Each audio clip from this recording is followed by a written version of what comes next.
1, 2. Attends, tu veux que j'explique la ruqya ou pas? Oui, la ruqya, le captage. Le captage? Oui, parce qu'il s'apprend quelque chose de nouveau. Alhamdulillah wa salatu wa salam ala rasulillah. Subhanaka la ilma lana illa ma 'allamtana. Innaka antal alimul hakim wa la fahma lana illa ma fahamtana. Innaka antal jawadul kareem. We're going to speak inshallah about ruqya and then about jinn catching. So what is ruqya? Ruqya is treating sihr and jinn and evil eye, ayn problems with Qur'an and Sunnah of Prophet sallallahu alaihi wasallam. And this subject is very important because many people suffer from these diseases and go to very many different places to look for cure without result. And many people, many Muslims fall into shirk, go to sorcerers, go to seers, knowing it is haram or not knowing. So this is why there must be an Islamic solution to this problem. So first of all, the problems of sorcery and jinns are a reality. It is not just stories and superstitions, because Allah Ta'ala says, وَمِن شَرِّ النَّفَّاثَاتِ فِي الْعُقَدِ. We ask Allah to protect us from the evil of those who blow on the knots. They are the sorcerers who attach knots and recite satanic things. So Allah Ta'ala is giving us prayers to protect ourselves from them and to cure ourselves from this evil. So that means that evil is a reality. Someone could say, well, she's attaching knots, reciting my name, reciting satanic things. Well, I don't care. That cannot harm me. What can that do to me? But no, actually it can harm you. It can attach someone's life so that he will not gain any more money, get work. It can attach a woman's womb so she will not have any children. It can attach a child's mind, a student's mind, so he will not understand anything at school. And Allah Ta'ala says, وَيَوْمَ نَحْشُرُهُمْ جَمِيعًا. I read قالون, so in Hafs, وَيَوْمَ يَحْشُرُهُمْ جَمِيعًا يَا مَعْشَرَ الْجِنِّ قَدْ اسْتَكْثَرْتُم مِنَ الْإِنسِ. Allah Ta'ala says, the day we will gather them all. Oh, you jinn kind, you have too much abused of humans. That means that Yawm al-Qiyamah, on the day of judgment, many people are going to complain to Allah Ta'ala that the jinns have spoiled their lives, that they got them crazy, they got them ill, they spoiled their work, they spoiled their marriage, they spoiled their children, etc. And Allah Ta'ala is going to ask the jinns, why did you do that? What's happening? Why did you do all that evil to mankind, to people? And the jinns are going to answer, they're going to defend themselves. They'll say, no, we did not ourselves harm the people. The people are the ones who came and to seek for problems with us. People came to us asking our protection, asking our services, and when they had what they wanted, they did not give us what they promised us. And that's how we took revenge on them. And also people went to sorcerers and paid them, and the sorcerers sent us to harm people. That's how it happened. We did not go on ourselves alone to harm the people. So each one is going to defend himself, trying to push the responsibility on the other one. And Allah Ta'ala Yawm al-Qiyamah is going to make the judgment and justice between men and jinns. So this shows that the harm that jinns do to people is also a reality. Now, how to know that you are concerned by the problem of jinn and sihr and evil eye?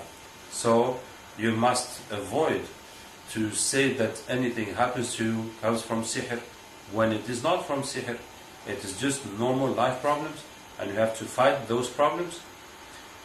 And you also must avoid having sihr and jinns and not knowing it is sihr, because at that time you're going to be looking for other solutions that will not work, because it's not the proper solution to your problem. So there are 4 symptoms that show you that you have a problem of jinn and sihr. The first symptom is the blockages in life.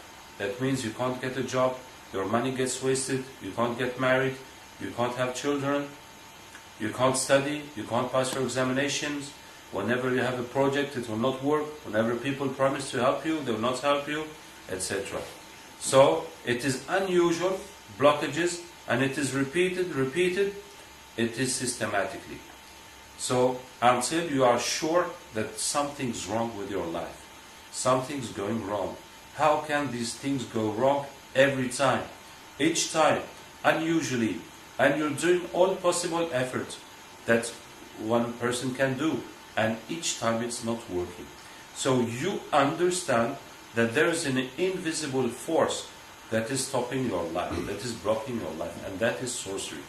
And that is what Allah Ta'ala said, those who blow on the knots, that means they attach to your life. There's this invisible force that is attaching your life, and whatever you are doing, it's not working. This is the first symptom of sorcery, jinns and evil eye. The second is unusual health problems. You have pains, you have unusual diseases, you go to doctors, they don't understand, you make analysis, they don't find anything, you take medicine, it's not going away.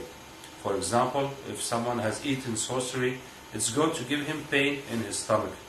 And the doctors do not understand this pain. When you eat sorcery, it is some drops of liquid that is put in the water or in the food, and when you eat it, it takes shape, it takes a form in your stomach, in your intestines, like glue. So it is sticking on your stomach like glue, and your body feels there's something that's not part of your body that is inside, and it attacks it. That means the acids in your stomach will attack it to remove it, as if you are rubbing, you are scratching your skin because you're feeling something, and it's not going away. So you're going to scratch until it becomes red, until it becomes painful, and then you scratch until it's bleeding, and you scratch until it gets to a cut. And that's what's happening in your stomach. And the doctors don't understand, because this kind of thing happens to someone who drinks too much alcohol or eats too much spicy food. That can make the same harm to your stomach.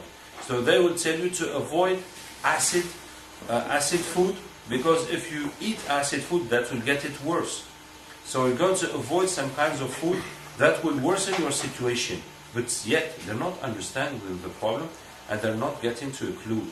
And you can drink some medicine that will annihilate the acids in your stomach, and you will feel relieved for some time.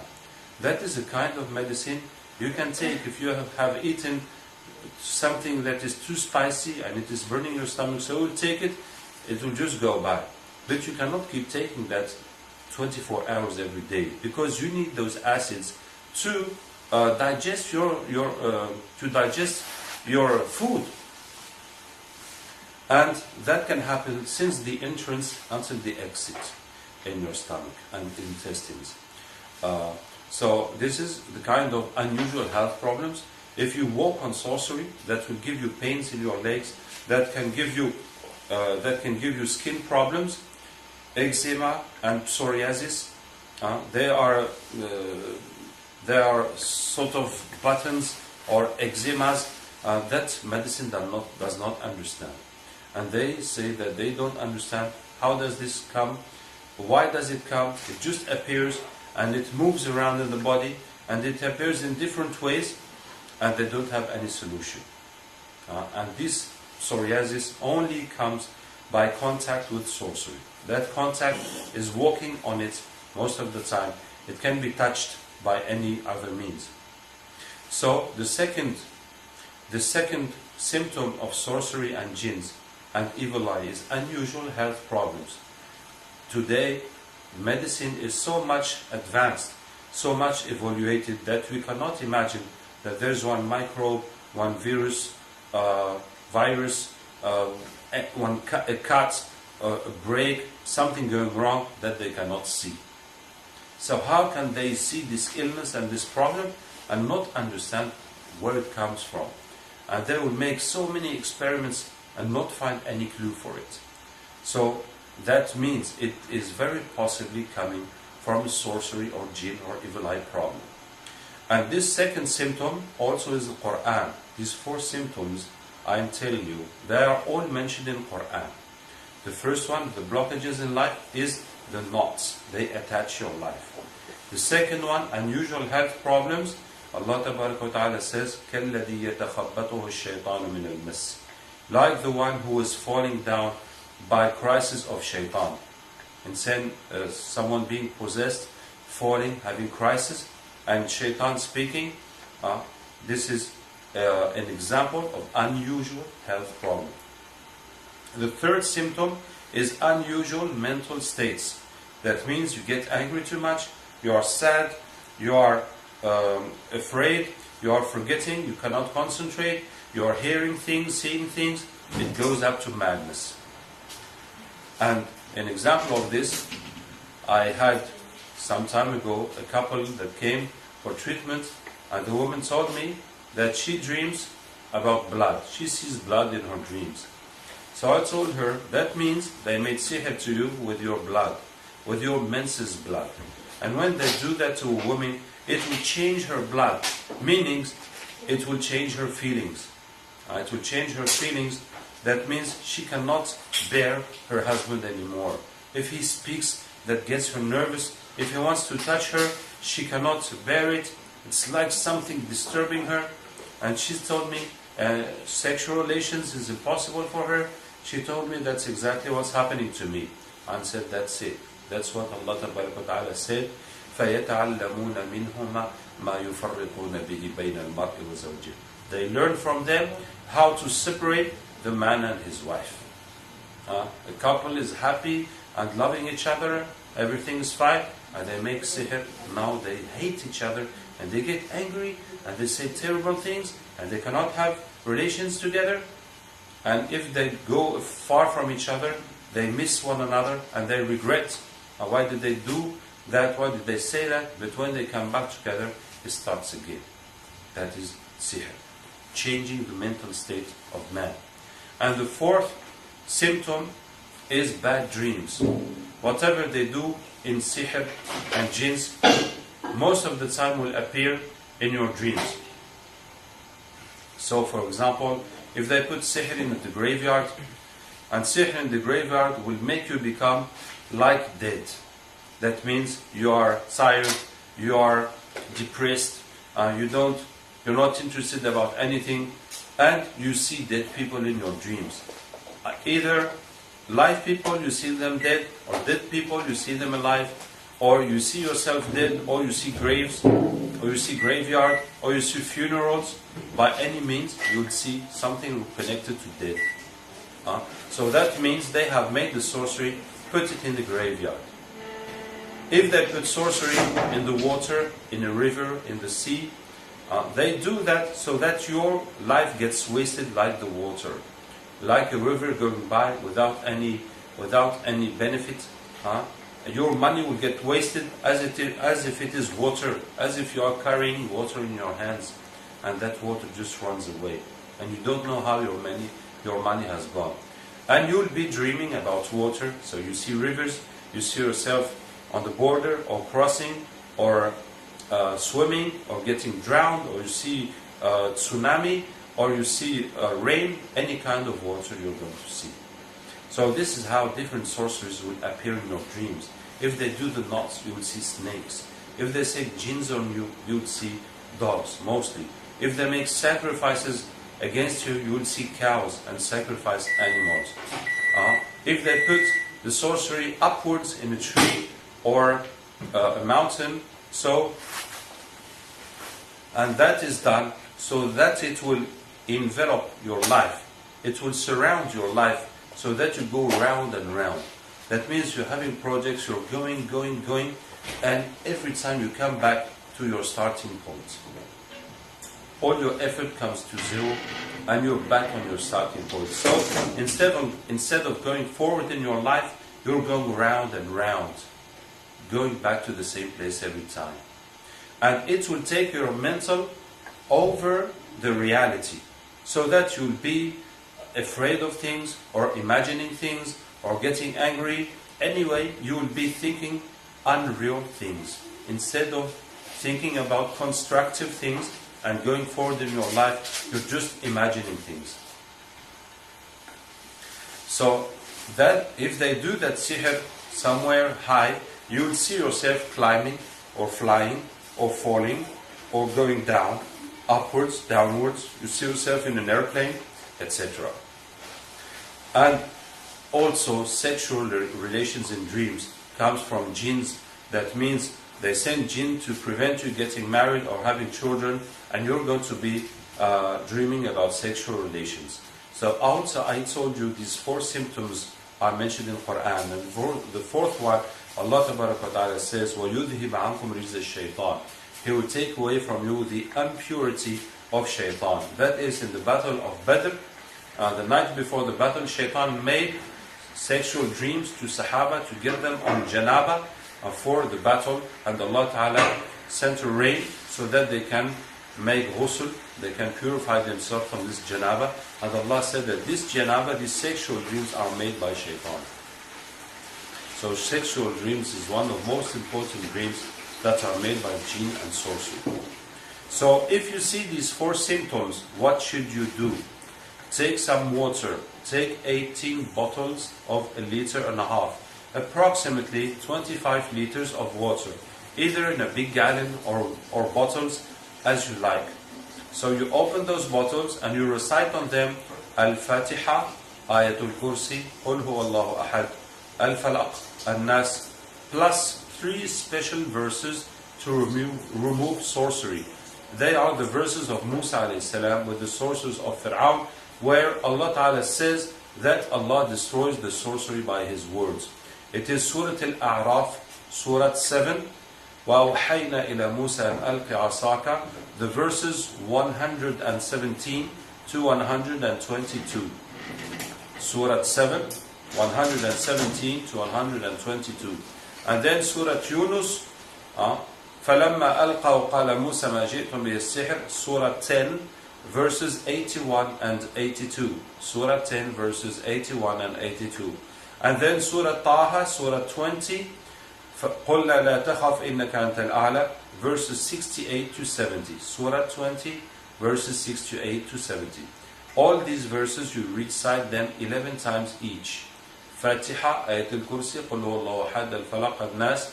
Surah 7, 117 to 122. Surah 10, 81, 82. Surah 20, 68 to 70. When you have recited all this on your water, that water is going to remove the jinn and sorcery and evil eye by the will of Allah Ta'ala. So what are you going to do with this water? You're going to drink and bathe every day with 1 bottle, with 1.5 liters. You can heat it if you wish in the microwave or otherwise, and you pour it entirely on yourself. You can take this shower, in your bath, but you must put a big basin to collect the water, to throw it outside so it does not go with the wastes. And you're going to wash this way for 12 days.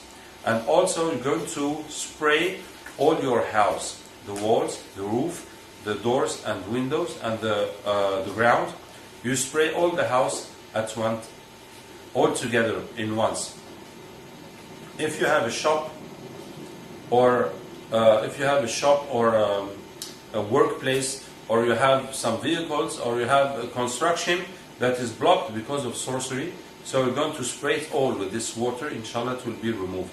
So what you should understand about this method is that reading Qur'an in water to drink, to wash and to spray your house is more efficient than just reading in the house or listening to Qur'an by a cassette or by a tape or by a CD.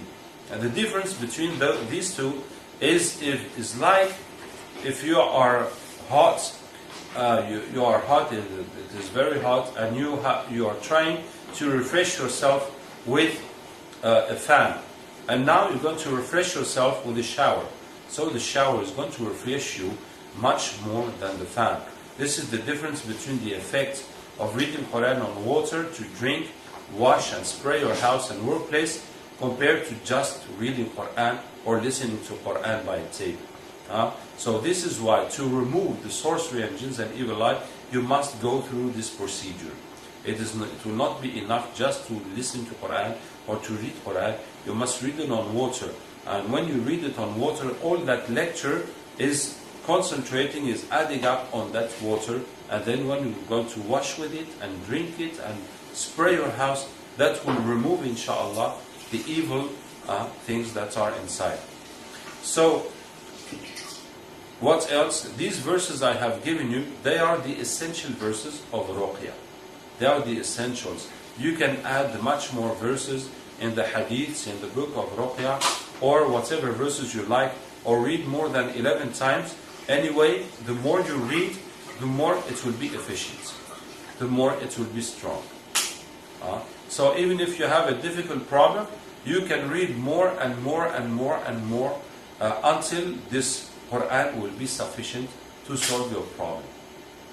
And even if someone cannot read all these ayat I have given, so whatever ayat you can read, you're going to read them more and more and more until it will be sufficient. This is why we are saying that any Muslim should do this. If you are seeing that your projects are not working, that your child is crying by night, is fearing from something in his dreams, that your wife has pains that doctors do not understand, so hold her, read Quran on her, read on the water, read as much as you can, and give her that water to drink and bathe and spray your house. That will diminish your problems very much. Even if it will not totally go, but it will diminish very much. So any Muslim should do this to treat his own problems. Now, if your problem is too much for you and you're not getting to a clue, so you can see someone who is specialized, who has more knowledge on this topic. Now, to treat more, I'm just going to give you some clues. So, when you read Quran on water, you can also read on oil, olive oil or habba sauda oil, or any oil that is good for massage, and that is good to put on your body. So you put it beside the water and you read Quran on it. After you bathe with the water, you're going to rub your body with that oil. And as long as the oil is on your skin, so the Quran is going to work on your body. So it is better to do this before sleeping, so the Quran will affect on you all night long. So after you wash with the water, you rub your body with oil, and you especially insist on the places where you have a problem, where you have pain, or you have skin diseases, or any problem you are having in some place in your body. Now, sorcery is 4 kinds. There's the sorcery you can eat. I have told about that. So if you have eaten sorcery, you should get one herb, one leaf of sana. It is called sana in hadith, in Arabic. Also in French and English, they call it sana leaves. And you should find this in pharmacies, herbalist pharmacies, they should have it. Otherwise, you get in the herbalists that bring that from Arab countries or from India, any country where there's a desert place or people going to Hajj and Umrah can bring it for you. So you take some sana leaves and you're going to boil 1 tablespoon of sana leaves with half a liter, 1 pint of Quranic water. So you boil it and you drink it on fast, on the morning before eating anything. That will give you diarrhea, that will empty your stomach, and if you have sorcery, it will remove it and give you pain. Sana leaves empty the stomach. And Rasulullah said, Alaykum bis sana wa law marra fi sana. Drink sana even once a year. So it's just a matter of cleaning your stomach once a year, once after a time. But when you drink it with Quranic water, that time, it's going to remove sorcery. And when it removes it, it's like taking glue off your skin, so it's going to pain you. Especially that skin is already paining. So it's going to pain you very much. So if it does give you pain, do you understand that you really have eaten sorcery? And that sorcery is going away. So you must drink it every day until it will give you no more pain. When it will give you no more pain, you understand that sorcery is finished in your stomach. So this recipe is very easy and very practical for any person, very easy to do and very beneficial. Very, very beneficial, because the sorcery one has eaten does too many problems to the person. And the second kind of sorcery is the one that is put in the body by a jinn. That means they send a jinn, and the jinn puts that sorcery in the body to provoke some illness. For example, to stop someone understanding at school, they put the sorcery in his brain. To stop a woman having children, they'll put the sorcery in her ovaries. It can be anywhere in the body, and it will make illness, it will make pains, it will make dysfunction in the body. So you will remove that sorcery by hijama, cupping, those cups that suck the bad blood from the body. So Rasulullah said that hijama shifa'un min arba'ina da, is hijama cupping is a remedy from 40 diseases. In another hadith he says, علاج من السحر. It is a remedy for sihr. And how to remove sihr? By hijama. Hijama is a remedy to 40 diseases. So according to the disease we are treating by hijama, this hijama is going to be applied somehow different. We apply it differently according to the disease we are trying to remove by this hijama. So if you try to remove sihr and jinns by hijama, you're going to make the hijama on the place where you have a problem. So if it is the ovaries, it will be the ovaries. If it is the head, you put it beneath the head or on the head, if someone can shave his head. If it is the heart, if it is any part of the body. So you put the hijama there. Also, concerning the hijama, the cupping for sorcery, we do not need to take a lot of blood. So we're going to cut very, very lightly. Actually, we're not going to cut lines, but just points. When you take the razor, you just make points. As soon as you point it, that's enough. You don't need to cut to make a line. Because just a few drops of blood will be enough. And this hijama that is very on the skin, it does not go inside the flesh, inside the meat. It cannot harm, it cannot touch anything important in the body. So this is why it is easy and anyone can learn it. So you put hijama, and while the hijama is there, now you must read the ruqya. You must read the Qur'an on the person 20 to 30 minutes. This is how hijama is used to remove sorcery. So if someone has lots of pains on his body, you will put as many hijamat as needed, and at the same time, when you finish putting them on the body, you read the ruqya for 20 to 30 minutes, and then you remove those hijama. So I told you that sihr can be made 4 different ways. The first way is eaten. The second way is put in the body by a jinn. The third way is made by a distance. We call it symbolic sorcery. That means they will take something from you, like your photo or your hair or your clothes or anything that you have touched, and they will make knots, they will make different rituals on that, recite different things, and then they will put it in a graveyard or in a river, in a well, in a tree, etc., in the toilet, in somewhere, to make it more efficient and to make it more hard to discover. And that's what has been done to Rasulullah ﷺ. They have taken his hair, they attached knots, and they put it in the head, in the skull of a hyena. And then they put it in a well that people use as a toilet, in a dry well, under the stone on which the people sit to make their needs. You see? So that is all symbolic effects. that work. So how do you remove that sihr? Rasulullah ﷺ, when he was ill, he prayed Allah Ta'ala very much. Aisha radiallahu anha said, وَلَكِنَّهُ دَعَى وَدَعَى ثُمَّ دَعَى وَدَعَى ثُمَّ دَعَى وَدَعَى. That Rasulullah ﷺ was ill, then he made dua and he made dua.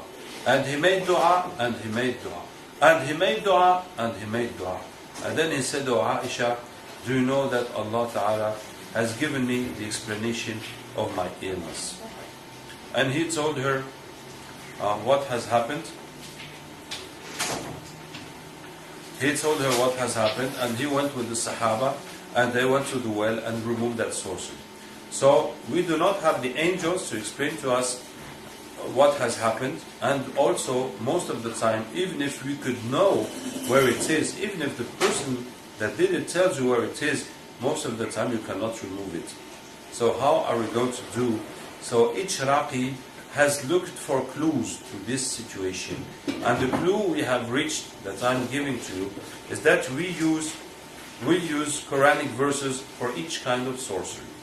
For example, if it is in a well, if it is in the graveyard, we will take this verse, أَوَمَنْ كَانَ مَيِّتًا فَأَحْيَيْنَاهُ, is that person who was dead, and we brought him back to life, and we gave him a light by which he walks amongst people. Is he equal to the one كَمَنْ مَثَلُهُ فِي الظُّلُمَاتِ لَيْسَ بِخَارِجٍ مِنْهَا, that is in darkness and not going out of it? And we will add this verse to the water where Ruqya has been read, and you're going to wash with this water. You're going to add that verse either by reading, reciting 11 times, or by writing once and diluting that Qur'an in that water. For example, if it is in the water, we will take the verse فَأَوْحَيْنَا إِلَى مُوسَى أَنْ نِضْرِبْ بِعَصَاكَ الْبَحْرَ, and we revealed to Musa to hit the sea by your stick, and it opened into two pieces like mountains, etc., etc. So we have 45 verses for 45 kinds of sorcery and the way of recognizing each kind of sorcery. You can find all that on my website, benhalimaabdurraouf.free.fr. You can get it all in my website or in my book. You can charge my book directly from my website with all these explanations. So if you understand the dreams and the problems and the mental state of the person, and you note all these kinds of sorceries that are affecting him, and then you add all these different verses according to his symptoms in that water, and he's going to wash with it, and all that sorcery is going to be gone. And you don't need to go fetch for the sorcery in the river, in the mountain, in the grave, in the toilet, etc., etc., etc., because that is nearly impossible and very difficult. May Allah Ta'ala help us.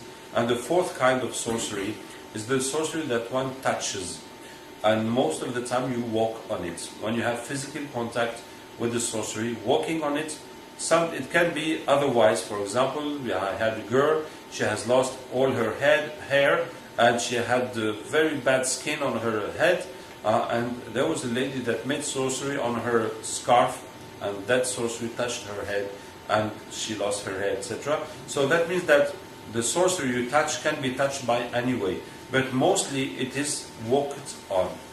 So when you walk on sorcery, or you have physical contact with sorcery, it will most of the time give you skin diseases. And those skin diseases, we treat them by hijama and reciting and washing with water and rubbing with oil. So these are four kinds of sorcery, either being eaten or put in the body by a jinn, or symbolic sorcery, or contact with sorcery, and the ways of treating them. Now I'm going to talk to you about jinns. Allah Ta'ala has preferred humans on jinns, because Allah Ta'ala says, إِنِّي جَاعِلٌ فِي الْأَرْضِ خَلِيفَةً, I am putting a khalifa, someone to replace me, to govern this world in my name, on my behalf. I am putting a khalifa on earth. When the jinns were already on earth, that means that the caliph of Allah Ta'ala is not the jinns, but the human. And when Allah Ta'ala created Adam a.s., Allah asked Iblis to bow to make sujood to Adam a.s., and did not ask Adam to make sujood to Iblis. And all the prophets Allah Ta'ala has sent are only humans. There never was any jinn prophets. So the humans were prophets for the men and jinns. So this is how Allah Ta'ala has preferred men on jinns. And this brings us to a conclusion, that is, however a jinn will attack or harm a human being, you can always beat him and you can always overcome him. And I'm inshallah giving you 5 examples on how jinns can attack humans and 5 examples how we can beat them. The most of the time, the jinns attack the person in the dream. You are sleeping, you see a snake attacking you, or a dog, or a monster, or a cow, or a policeman, or any kind of thing attacking you. So they are jinns, and sometimes it could be the sorcerer himself that is coming in your dream. So if you see that thing attacking you in your dream, if you remember to say Bismillah, Allahu Akbar, to recite Qur'an, so he will be stuck, he will be blocked, and he's going to run away. So what must you do? You must catch him first and read Ayatul Kursi, read until he is dead. And if he's dead in the dream, he's really dead, it is finished with him. So how can you remember in your dream to read, to catch him and to read Ayatul Kursi? You must prepare yourself before sleeping. So before sleeping, you do your adhkar, you recite Qul Huwallahu Ahad, Al-Falaq, An-Nas in your hands, and you wipe with them 3 times, and you add Ayatul Kursi, and then you add this verse, أَيْنَمَا تَكُونُوا يَأْتِ بِكُمُ اللَّهُ جَمِيعًا إِنَّ اللَّهَ عَلَى كُلِّ شَيْءٍ قَدِيرٌ. It is Baqarah 148. That means wherever you are, Allah will bring you all, because Allah is Almighty. And you repeat this verse and you ask Allah Ta'ala to bring you this jinn that is harming you in your dream and to give you the power to beat him. And you go to sleep with the anger to catch him, as if you are going to chase him. And as soon as you see him in your dream, you catch him and you recite it goes until he's dead. So you're going to fetch for him every night until you finish them all. And even if it is someone else having jinn problems, if it is your child screaming in the night, if it is your wife seeing a man sleeping with her in her dreams, if it is your mother hearing voices that are confusing her head, so you can yourself make dua before sleeping and ask Allah to bring you his jinn in your dream, and you're going to catch him and kill him, and that person will be relieved. And even if it is the sorcerer that you see in your dream, if you kill him or hit him in your dream, the evil he is doing will come back onto him, inshallah. I'm giving you a couple of stories on this point, inshallah. So once there was a young girl, and it was one of her grandmothers that was making sihr to her. And the old woman came in her dream with a knife to stab her. And the girl grabbed the knife off her and stabbed her. And the old woman woke up in the morning and started vomiting blood for 3 days, and then she died, she passed away. And another story, I had a patient that was an idol worshipper and in Africa, and he left those idols, but he did not choose to become Muslim or Christian, so he did not have any religion. So he told me one night he was chased in his dream, he was attacked by a bull. So he ran away and hid behind a tree, and the bull passed, and it was the head of the bull and the body of a man. So when he saw that it was the body of the man, so he put his leg to make him fall down, and the guy fell down, and his mask of bull fell down, and he saw the person making sorcery to him. So he took the head of the bull and put it on his head and started chasing that person. And that person now ran away until he went into a house, into a yard in the house, and he saw all the sorcerers of the village in that yard. And they were telling him, well, did you catch him? Did you hit him? And they did not know that he now was being chased by the other one. So you see that this man is not even Muslim, he does not have any religion, but the way he was attacked in his dream, he defended himself until he sent that sihr, that sorcery, back to those who did it. You see? Because he's not believer, they're not believers too, so they fought. So the one who had most determination, he won. He beat the other ones.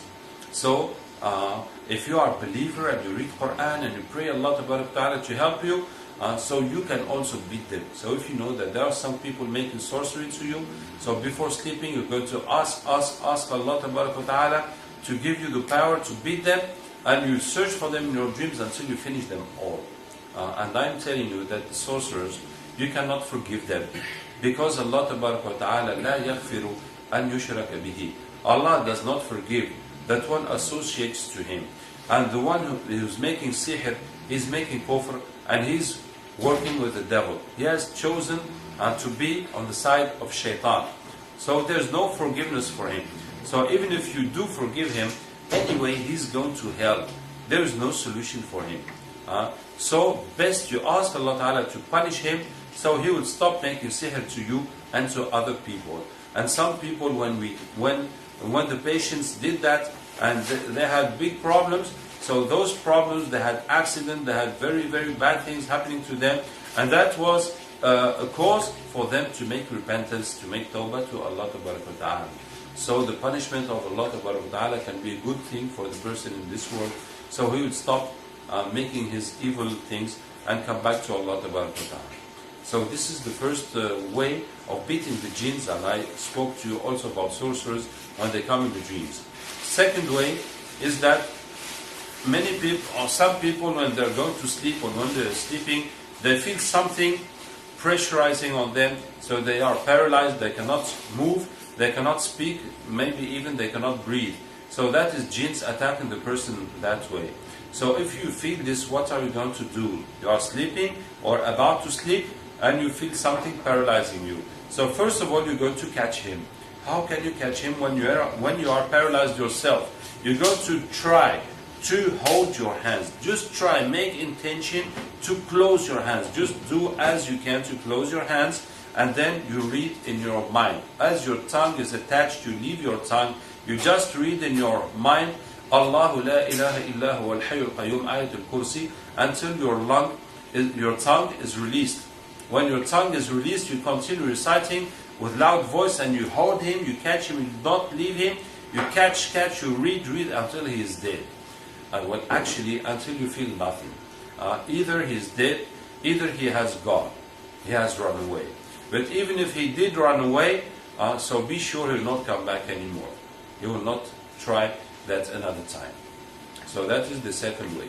The third way is when you see the jinns in reality.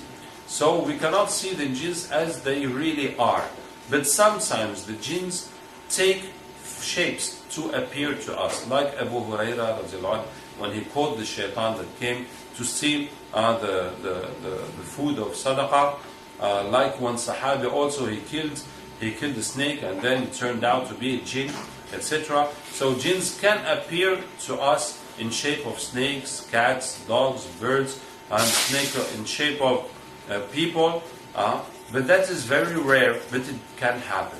For example, if you are going in the wood, in a dark place by night, driving, so you might see something frightening, you might see an old woman, you might see a young boy, and that will try to make you have an accident, etc. Maybe you can be in your house and you see a cat, or you see a bird, or you see something, you really don't know how it came here, and it looks so weird and it looks scary. So that could be a jinn, that could also be a sorcerer.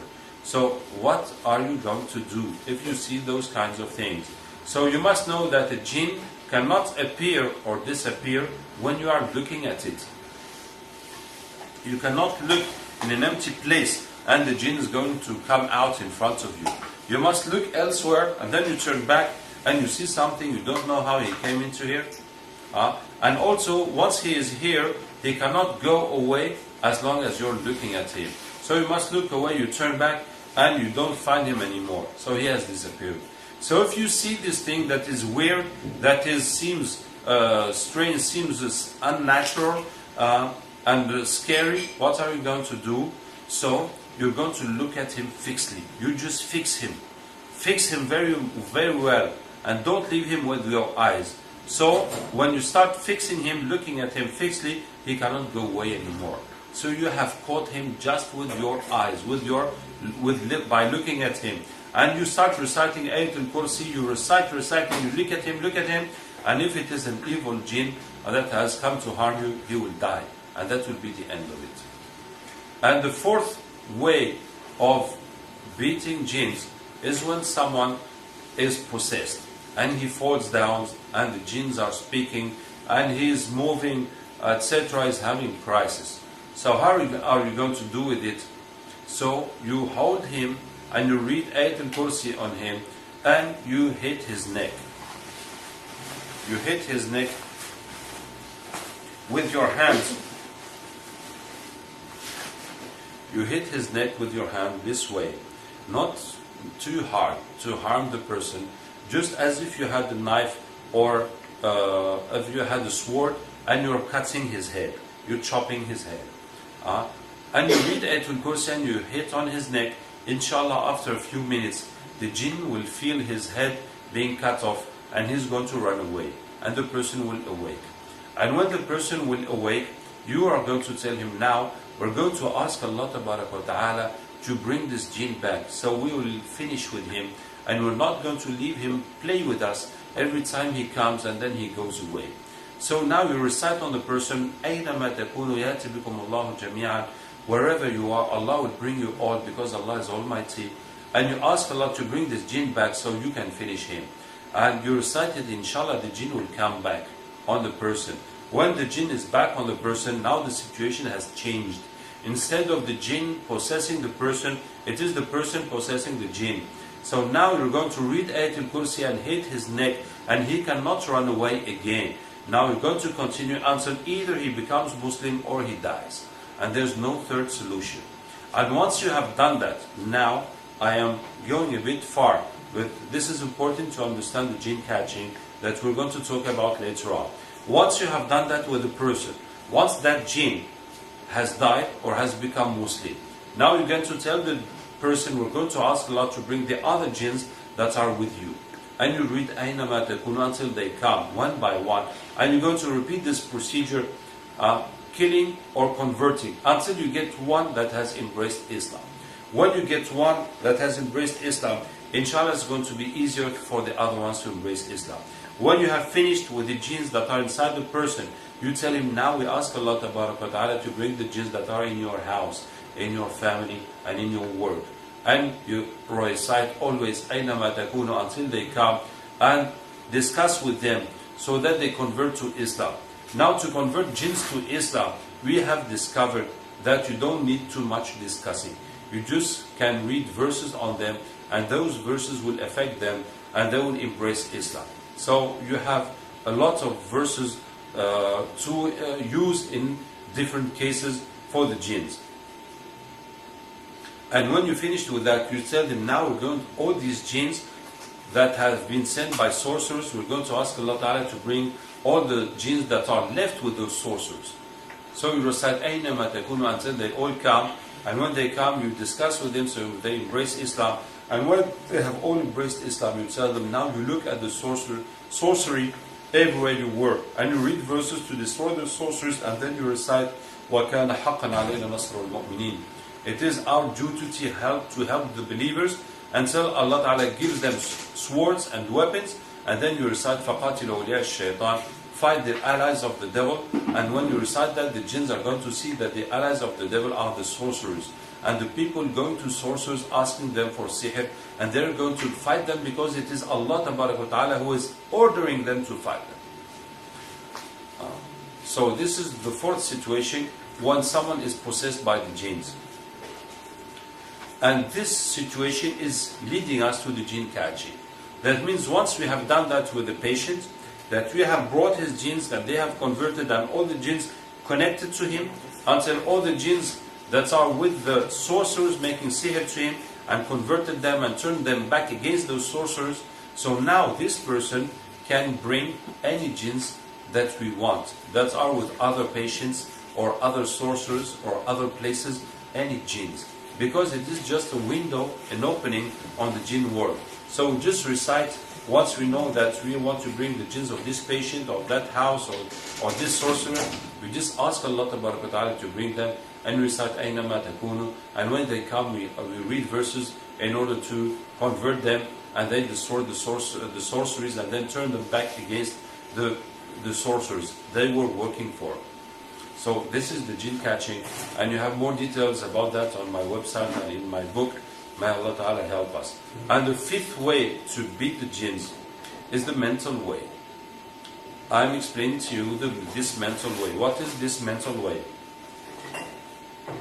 For example, some people have places in their houses where they used to worship the jinns, where they pour milk, they pour honey, they put money, they put things for jinns every day, asking jinns to help them, to give them chance in their job, in their business, etc. La hawla wa la quwwata illa billah. It is very sad, but in many Muslim countries, some shirk habits are being used, as well as people praying and doing Islam, and they are doing shirk that is kufr. It is not small shirk, it is big, terrible shirk. That does exist in some countries.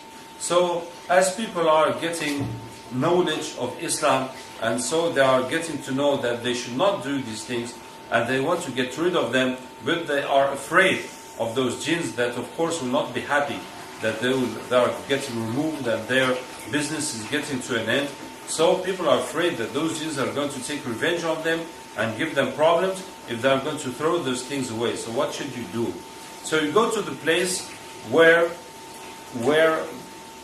sacrifices are given to the jinns, and you call those jinns, says, hey, there's jinns here, just come, I want to discuss with you. And the jinns are such that when you call them, they are compelled, they have to come. They have to come. It is as if I'm talking to you people, and this guy is not listening to me, and I'm telling, hey, listen to what, stop playing with your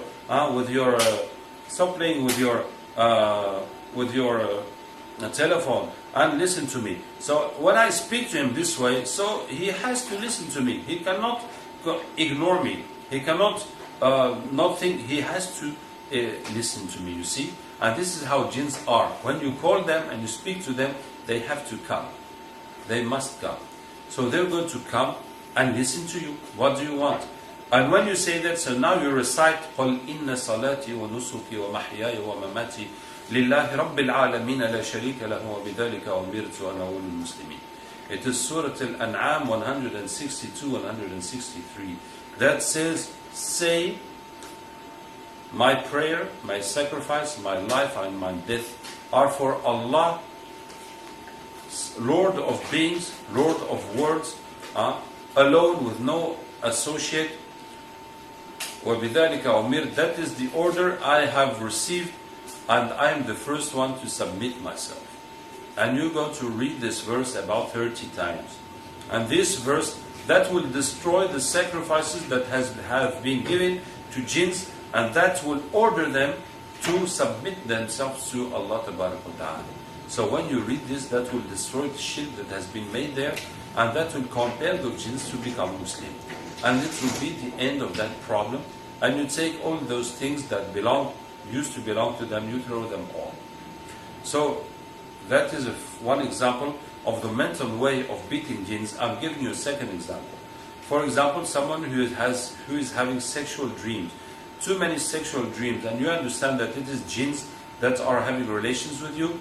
So what are you going to do before sleeping? You're going to speak to them. Say, hey, the jinns that come in my dreams, just come here, I want to talk with you.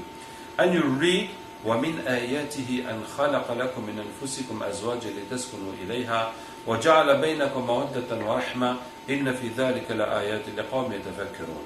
It is Surah Al-Rum, the verse 21. Amongst His signs, He has created